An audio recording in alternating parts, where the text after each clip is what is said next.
How are you? I'm Mike Sheridan, and this is an extra special YouTube-only episode of The Delve. So my guests for this short chat are Riz Ahmed and Tom Hardy, who are promoting their new blockbuster, Venom. As luck would have it, Tom and I have a mutual friend. So we started off the discussion with that. This is the whole thing unedited from when the camera was turned on and then turned off. Venom is in Irish cinemas from October 3rd.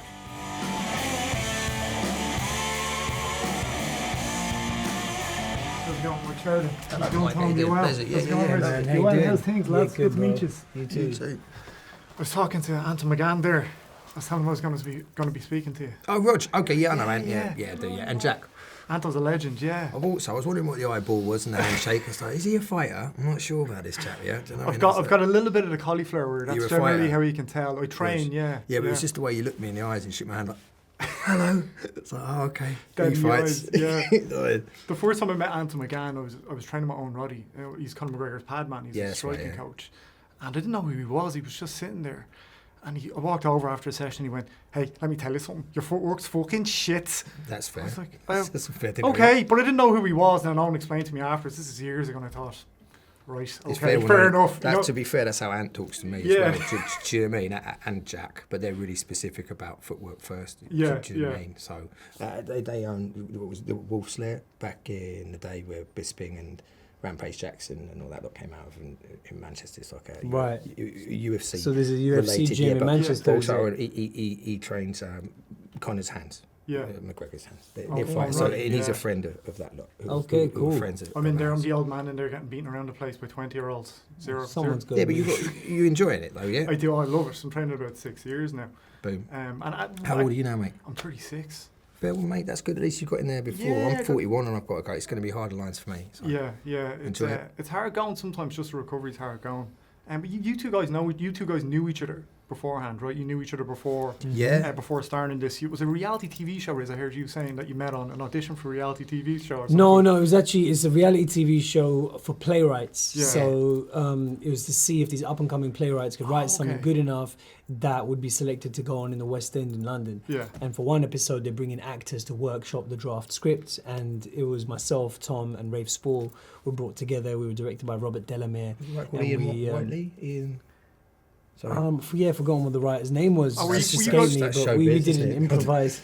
Were you guys kind of known at the time? Because that's true. Not really. We were just starting as out. well. That's amazing. We were literally all just starting out.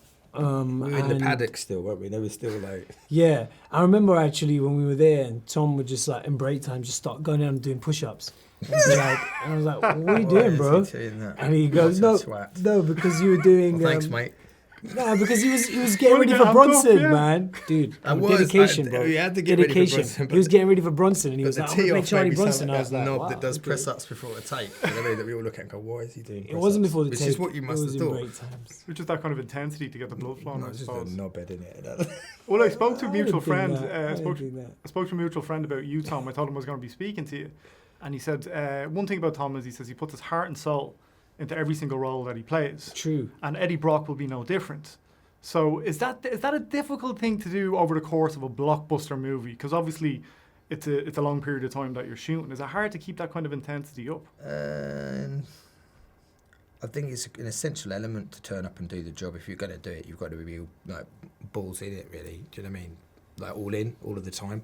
Over a sustained period of time, that gets... You know, you get a bit fried, and I think that sustained period of time now has been about 25 years. So everything that I do, I'm going to want to immerse deeply in it in order to sort of control my sector of what needs to be taken care of or swept up and keep clean, to be part of an ensemble, to be present for them, to provide the opportunities for my team members, as opposed to, you know, coming... Somebody said the stage isn't somewhere where we come to eat, but it's somewhere where we come to be eaten. So we offer ourselves in that aspect to be judged and eaten alive. And part of it is being ready to present self and plate to the rest of the team to provide, you know, like my instrument is in tune and ready to go so that I can hear his solo. Do you know what I mean? That he doesn't get bummed out by what I'm doing. Yeah. So, yeah, I think full immersion is not method acting. It's not that. It's just about being professional. And sometimes that can be a little bit frazzling, and sometimes it can appear a little bit eccentric as well, but at the end of the day, it's the arts we're doing, you know. Riz, you said something interesting. You said nobody really believes they're a bad guy, which is a really interesting way to approach a villain and an anti-hero as well. But what was the thinking behind that, and how did that, I suppose, affect the role?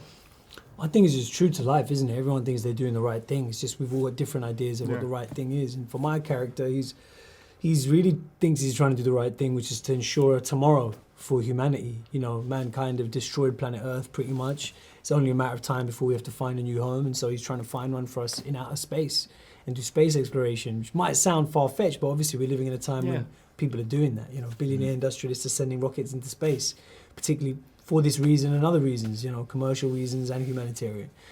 So yeah, it was just, for me, it was a matter of tapping into that and that real world kind of, the motivation behind something like that. And yeah, there's a bit of narcissism around that, kind of messiah complex. I'm going to save everyone. Sure, there's a lot of ego in it, but the intentions ultimately are But that's not good. conscious, is it? Ego is not conscious. Like narcissism is not conscious. Actually, like it's characteristic. You can play it as an actor, but you can't. It's not conscious of a human being necessarily. It's a revelation. It depends how self-aware you are, I guess. Exactly. Yeah, You'd it's have that to lack of find out self-awareness as well. Mm. And before I let you go, final question. Tom, when I googled you, when you Google you, Tom Hardy, one of the first things to come up is Tom Hardy likes dogs more than people, which I can relate to. I know, it's strange. Yeah. Oh, in black and white, that sounds pretty harsh, It doesn't does- it? no, when you well, I think mean, about I'm the it? same, to be Great honest. humanitarian. There, do you know what I mean? How many dogs now do you have at this point? Well, I'm familiar, like as in I'm connected familial in certain aspects to quite a lot of dogs because we meet a dog we find it at home, but I only have one that lives with me now. But there are quite a lot of dogs, and I do love dogs because they're unconditional love, and they don't ask for anything apart from the obvious. You know, I need to eat, sleep, and go out for a dump, or I will dump in your house. Do you know what I mean? And they're very low maintenance for what they give back, and I think there's a lot of virtues that the dog has that I would rather have myself naturally, which I have to work for. Do you know what I mean? That the dog seems to have just naturally, and so like a North Star in many aspects. So, but I don't love dogs more than people. I think that's a sort of glib statement. I love people. I wish I loved people as much as I can love dogs. Do you know what I mean? Yeah. Well, lads, congratulations on the film. I'm sure it's going to be huge. Thanks a lot, man. Nice to meet you, Tom. You too, pleasure.